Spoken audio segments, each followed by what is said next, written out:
প্রথম ভোটের প্রচারটা আপনার কি মনে পড়ে আজকের দিনে দাঁড়িয়ে? অনেকে বলে রাজনীতিবিদরা ভোটের আগে এলাকায় আসেন, এইটা তো একটা আপনাদের শুনতে হয় দাদা।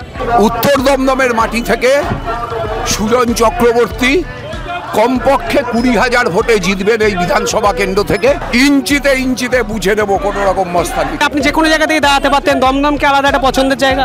লড়ে যান, জিততেই হবে, আমরা আছি। মানুষ নানান কষ্টে আছে, এটা বোঝা যাচ্ছে, সবাই বুঝতে পারছে। কোথাটা সোশ্যাল নেটওয়ার্কে পোস্ট দেখলাম সুজন চক্রবর্তী কোনো প্রার্থী, তখন বামেরা লড়াই করার জন্য না জেতার জন্য প্রার্থী দিয়েছে। সেই অবস্থায় হাসপাতালে ছবি তুলে সোশ্যাল মিডিয়াতে দেয়া মানেটা কি? মুখ্যমন্ত্রীর কপাল ফেটে রক্ত বেরোচ্ছে, এইটা কি দেখবার জন্য কেউ আগ্রহী ছিলেন মুখ্যমন্ত্রী বাড়ির লোক? আমি জানি না।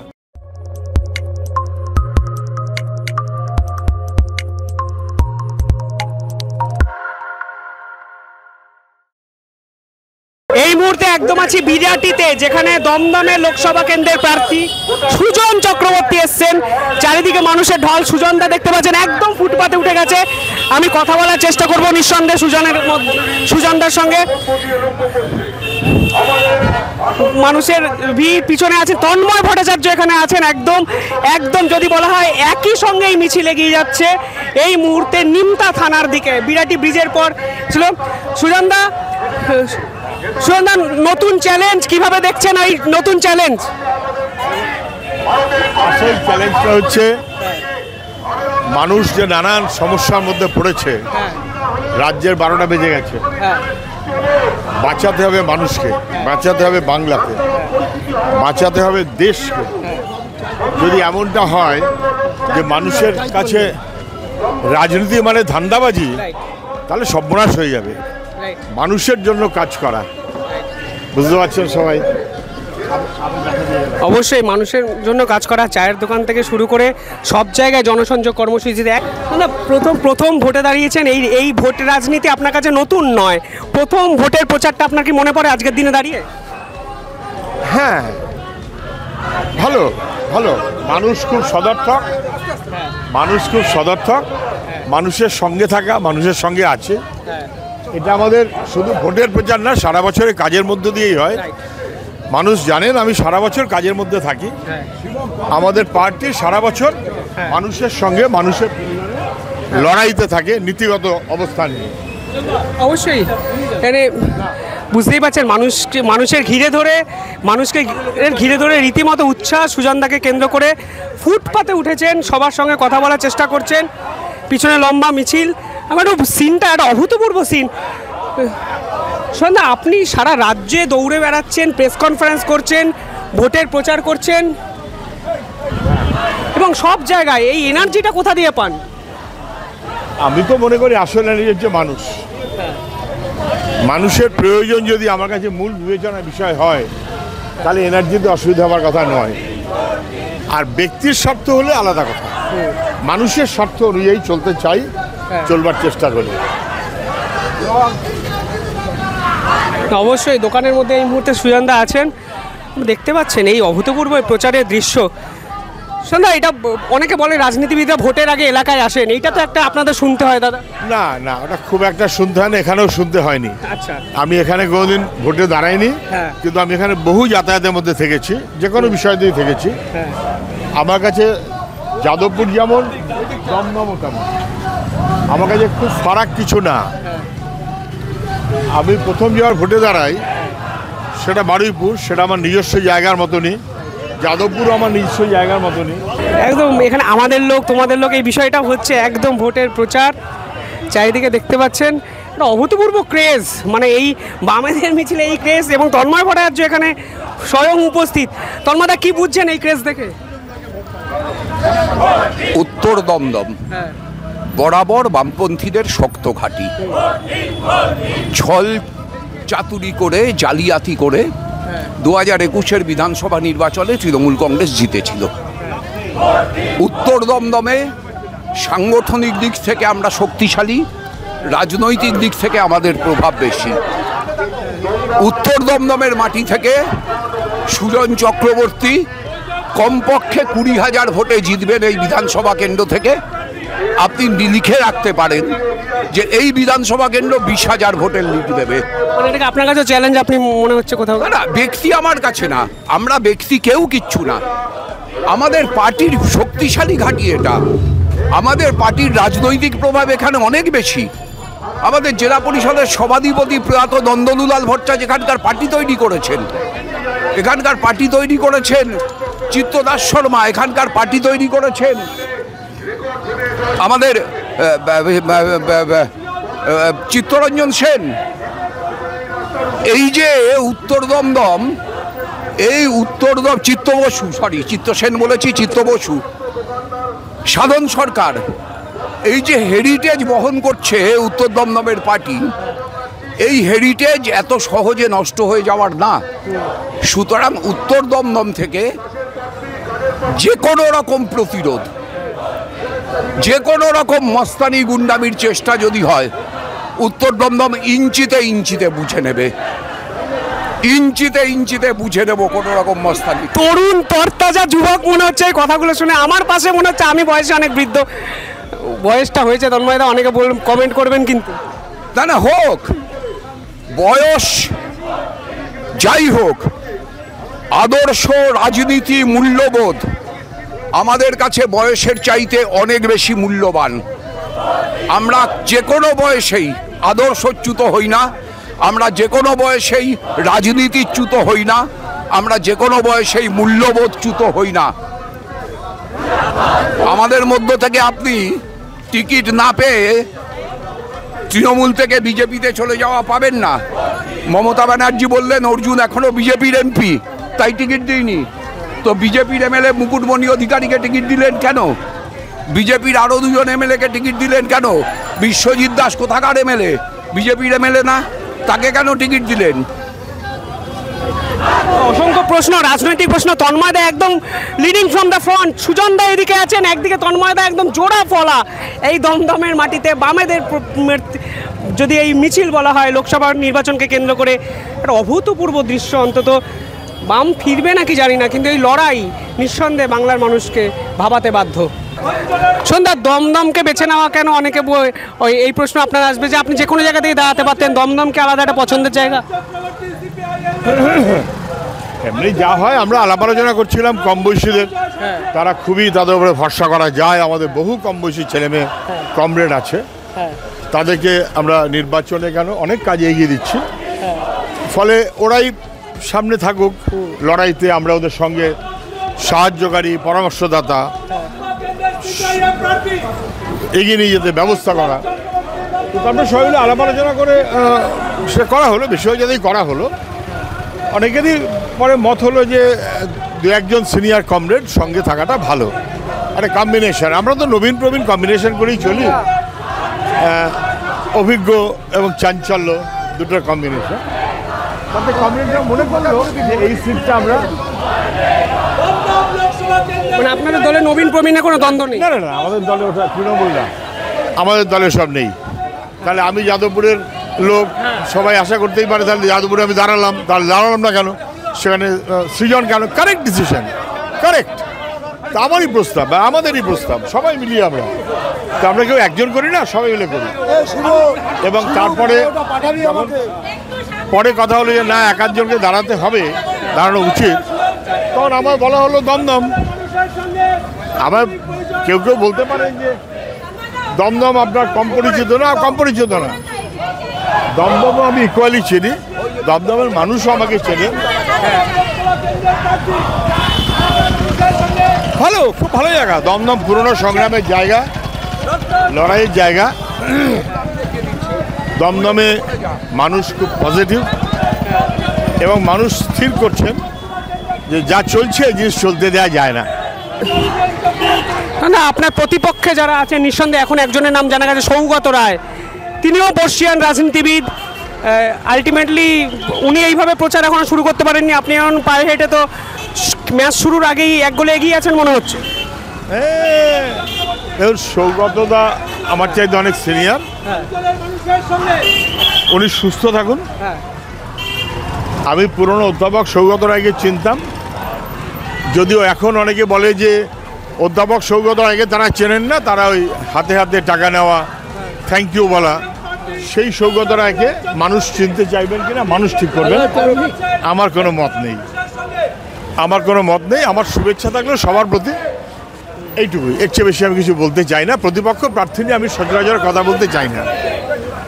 এখানে আপনাকে দেখার একটা আলাদা ক্রেজ সৃষ্টি হয়েছে, তন্ময়দা এখানে আছেন, একটা অদ্ভুত একটা পরিস্থিতি। অন্তত এখানকার এমএলএ ছিল, সব মানুষকেও চেনে আমি দেখছি, খুবই ভালো। আর এখানে আমাদের পার্টি কর্মীরা তারাও সিনসিয়ারলি চেষ্টা করছে।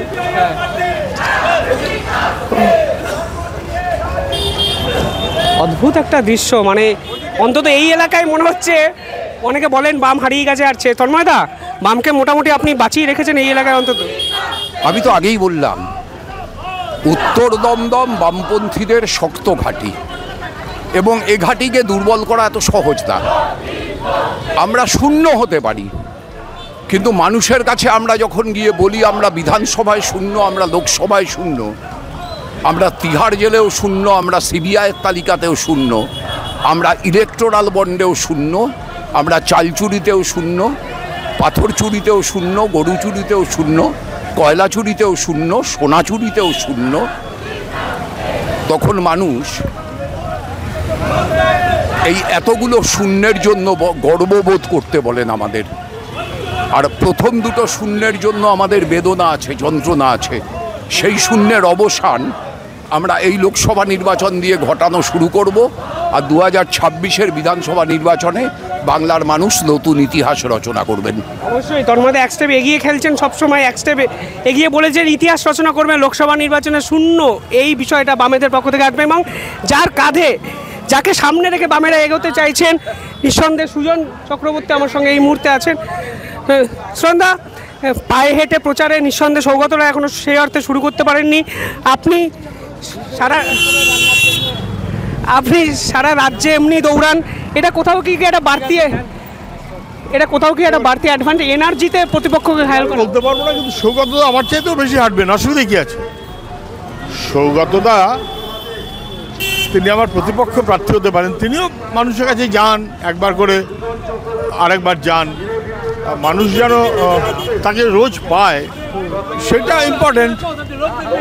আমি আবারও বলছি, এটা নিয়ে আমি কোনো কমেন্ট করতে চাই না। উনি আমার প্রতিপক্ষ, উনি ভালো থাকুন, সুস্থ থাকুন। না, মানুষ বোঝে, আপনি মনে করবেন না যে মানুষ বোঝে না, মানুষ বোঝে। মানুষ নিজের ভোট নিজে দিতে পারলে পশ্চিমবাংলা লড়ে যান, জিততেই হবে, আমরা আছি। যা চলছে আর সহ্য করা যাচ্ছে না না না না, একদমই না, যা চলছে আর সহ্য করা যাচ্ছে না। আমাদের ছেলে মেয়েদের ভবিষ্যৎটা কি হচ্ছে বুঝতে পারছেন? একদম একদম জলাঞ্জলি দিল, ভালো, খুব ভালো, এবার জিততেই হবে। তারা তখন ভাবছিল যাচ্ছে এটা আসলে ভালো হবে, তারা বুঝতে পারছে কি সম্পরাষ্ট্র হয়েছে। ঠিক ঠিক। দেখুন, নির্বাচন কেন, যে কোনো লড়াই গুরুত্বপূর্ণ, কঠিন সহজ বলে আমি মনে করি না, গুরুত্বপূর্ণ। সেই গুরুত্ব অনুযায়ী চলতে হয় মানুষকে সঙ্গে নিয়ে, আমরা সেইভাবেই চলি এবং চলবো, এটা নিয়ে কোনো সন্দেহ নেই। কঠিন বলছি মানে এখানে বামেদের ভোট শতাংশ কমতে শুরু করেছে, বিজেপি তৃণমূলের একটা লড়াই এই রাজ্যে দেখা যাচ্ছে। 2021 সালের পর পশ্চিমবাংলায় কোনো নির্বাচন ফেয়ার হয়েছে হাত বাড়াচ্ছে বলতে পারবেন না, সব বুঝতে পারছেন। দেখা দিয়ে গেলাম, ভরসা রাখবেন। প্রচারে কি বুঝছেন, মানুষের সাড়া কত পাচ্ছেন, এবং ফ্যান ফলোয়ার তো চারিদিকে দেখাই যাচ্ছে। আপনারা তো সঙ্গে ছিলেন অনেকক্ষণ, আধা ঘন্টা 1 ঘন্টা তো বোধহয় সঙ্গে ছিলেন মনে হলো, মানে এতটা রেসপন্স আমার খুবই ভালো লাগছে। এমনি দমদমের মানুষ সচেতন, এটা হচ্ছে নিমতা বিরাটিয়া এলাকা, দোকানদার, পথচারী, বাড়ির লোক, আপনাদের রাস্তা বরাবর কার্যত সবার সাথে দেখা করলাম। মানুষ নানান কষ্টে আছে, এটা বোঝা যাচ্ছে, সবাই বুঝতে পারছেন, এবং আর তারা সহ্য করতে পারছেন না, এইটা আমি অন্তত তাদের চোখে মুখে বুঝেছি।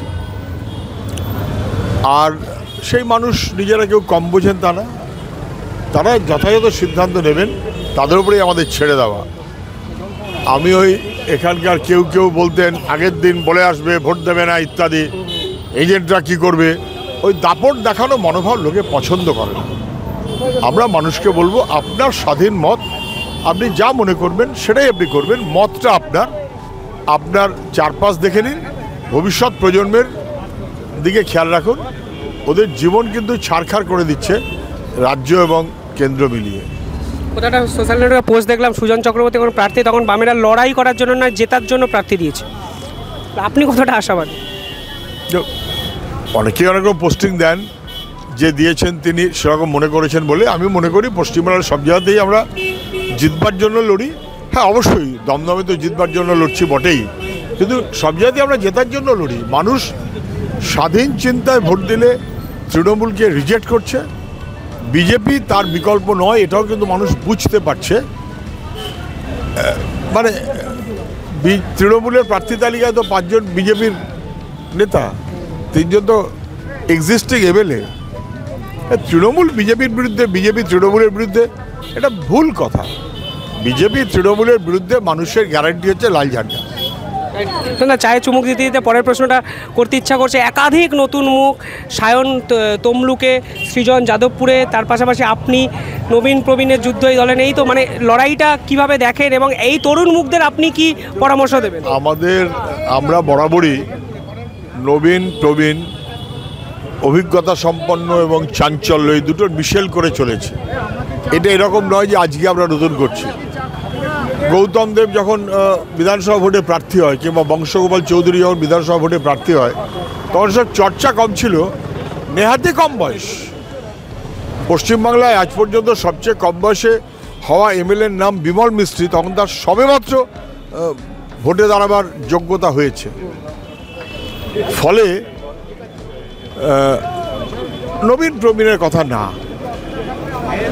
অজস্র নতুন ছেলে মেয়ে দারুণ ভালো কাজ করছে, তাদের উপর তো আমরা ভরসা রাখতে চাই, মানুষও তাদের উপর ভরসা রাখতে চান। আমরা সবাই তাই মনে করেছি, আমিও তাই মনে করেছি। আমাদের সবার মনোভাব, আমার মনোভাব তো আলাদা না।